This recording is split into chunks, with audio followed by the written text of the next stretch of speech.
service issues, some limited time modes that are coming up, as well as shooting test number 1.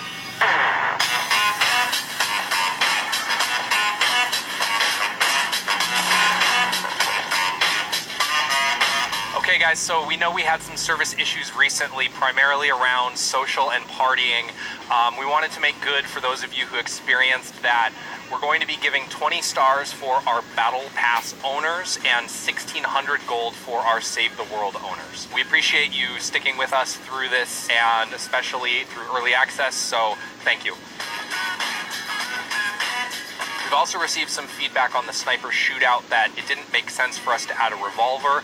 I wanted to touch on that briefly. In our early playtest, we didn't have any close quarters weapons, so sniping someone who is 5 meters away from you felt really odd. We threw the revolver in there to combat that so that it felt like there was something you could do to a person who is right next to you. We'll evaluate that for future LTMs, but right now we think that's probably the best route to go. Additionally, we're exploring a blitz mode. We'll have more details to share on that LTM in the future. I've seen some questions as to why we're using squads for our limited time modes. A lot of folks saying, hey, I want that in solo, or I want that in duo.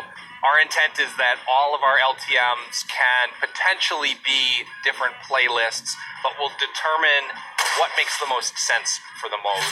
Sneaky Silencers is an example that probably makes more sense as solo. So as we roll out more LTMs, we'll be evaluating what type of playlist to use. And lastly, we're also looking at trying to do an LTM somewhere in between squads and 50 versus 50. So as we have more details to share with that, we'll keep you guys updated.